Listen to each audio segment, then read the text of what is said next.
Hello everyone, welcome to my YouTube channel. आज का हमारा टॉपिक है क्रिस्टलाइन सॉलिड और अमोर्फस सॉलिड में डिफरेंस, यानी कि दोनों की डेफिनेशंस भी और ये दोनों क्या होते हैं। सबसे पहले क्रिस्टलाइन सॉलिड क्या होता है? जो क्रिस्टल की स्ट्रक्चर में होता है, मतलब देखने में ही वो क्रिस्टल लगता है, जैसे कि डायमंड, क्वार्टर्स, माइका, NaCl, नमक, ये सब क्या है? Crystalline solid. और अमोर्फस सॉलिड कौन से होते हैं? जो रबड़, ग्लास ऐसे होते हैं, मतलब जिनमें थोड़ा सा फ्लूडिटी होती है, वो सारे क्या होते हैं? हमारे अमोर्फस सॉलिड। अब इसकी डेफिनेशन देख लेते हैं। वेरी इजी डेफिनेशन से एक बार ध्यान से समझना, पूरी समझ में आ जाएगी। In crystalline solids atoms are arranged in regular way, यानी कि क्रिस्टलाइन सॉलिड में जो होते हैं एटम्स रेगुलर वे में होते हैं, जैसे कि यहाँ पर ये रेगुलर वे में होंगे। इसके बीच में ना गैप होगा और ना ही रेगुलर होंगे, मतलब ऐसे नहीं होंगे यहाँ से यहाँ, यहाँ से यहाँ, फिर यहाँ, फिर यहाँ, फिर यहाँ, ऐसे। ये क्या हमारा इर्रेगुलर वे या not regular way. Crystalline solid क्या होते हैं? जिनमें जो एटम्स होते हैं वो रेगुलर वे में अरेंज होते हैं। अब in amorphous solid the atoms are not arrange in regular way. इसमें क्या होता है? रेगुलर वे में अरेंज नहीं होते, इनमें बीच बीच में गैप होता है, जैसे कि ये वाला। ये क्या हमारा अमोर्फस सॉलिड है और ये हमारा क्रिस्टलाइन सॉलिड है। और ये जो हमारे एटम्स हैं ये लॉन्ग रेंज में होते हैं, लॉन्ग रेंज में काफ़ी दूर तक अरेंज्ड होते हैं। ये शॉर्ट रेंज में होते हैं, मतलब कहीं कहीं तो अरेंज्ड मिल जाएंगे, वरना तो सारे इर्रेगुलर होते हैं। नेक्स्ट हमारा क्या है point? They possess long range order of atom. इसके एटम्स कैसे होते हैं? लॉन्ग रेंज ऑर्डर के होते हैं। और ये they possess short range order of atoms, इसके एटम शॉर्ट रेंज में होते हैं। नंबर थर्ड हमारा इम्पोर्टेंट पॉइंट है, the solid have sharp melting point. Sharp melting point का मतलब क्या होता है? जैसे कि क्रिस्टलाइन सॉलिड है, क्रिस्टलाइन सॉलिड में NaCl को लेते हैं हम। NaCl का मेल्टिंग पॉइंट जो है 805 है, 805 डिग्री सेल्सियस। जैसे ही हम नमक यानी कि NaCl को 805 डिग्री सेल्सियस देंगे, इसको मेल्ट करेंगे इतनी डिग्री सेल्सियस पर, तो वो एकदम मेल्ट हो जाएगा, यानी कि पिघल जाएगा। लेकिन यहाँ पर हमारे अमोर्फस सॉलिड में हम मानते हैं प्लास्टिक। प्लास्टिक अमोर्फस सॉलिड है, रबड़ अमोर्फस सॉलिड है, ग्लास अमोर्फस सॉलिड है। तो हम क्या करेंगे? प्लास्टिक को जब हम मेल्ट करेंगे तो ये 80 से 90 डिग्री सेल्सियस के बीच में मेल्ट हो जाएगा, यानी कि हमें इसका एग्जैक्टली मेल्टिंग पॉइंट नहीं पड़ता। 80 से 90 के बीच में कहीं भी हो सकता है, 81 पर हो जाए, 82 पर हो जाए, हम नहीं बता सकते कि कितने पर होगा। 80 पर ये बता सकते हैं 80 से 90 के बीच में ही ये मेल्ट हो जाएगा। तो ये हमारा क्या है? शार्प मेल्टिंग पॉइंट नहीं है। ये क्या हमारा? ये 805 पर मेल्ट हो जाता है क्रिस्टलाइन सॉलिड। तो ये हमारा कैसा है?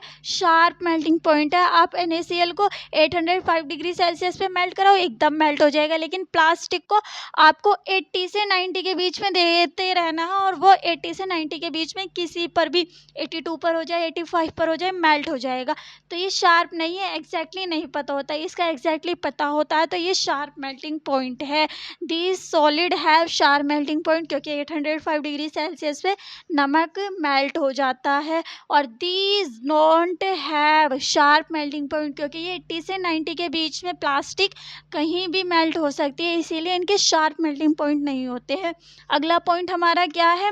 These are treat as true solid. ये ट्रू सॉलिड, यानी कि इनमें कोई शक नहीं है कि ये सॉलिड ना हो, ये दिखने में भी सॉलिड है और वैसे भी इनमें फ्लूडिटी या फ्लो करने की गुण नहीं पाया जाता। तो ये क्या है? True solid. अभी आपको बताएंगे these are not true solid. ये क्या होते हैं? ट्रू सॉलिड होते हैं, पर अमोर्फस ट्रू सॉलिड नहीं है।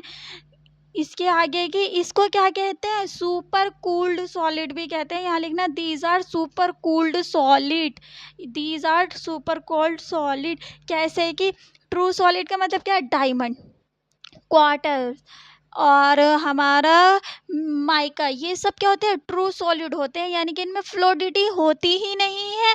और लेकिन अमोर्फस सॉलिड ट्रू सॉलिड नहीं है। जैसे कि आपने ग्लास है, ग्लास हमारा क्या है, अमोर्फस सॉलिड है। उसको हम खिड़कियों में लगाते हैं। कहीं जब बहुत पुरानी बिल्डिंग हो जाती है, उनकी बिल्डिंगों की खिड़की जो होती है, उनके जो कांच होते हैं, ग्लास होते हैं, वो कैसे होते हैं, ऊपर से तो पतले होते हैं और नीचे से थिक हो जाते हैं। क्यों हो जाते हैं? वो टाइम के साथ फ्लो करते हैं।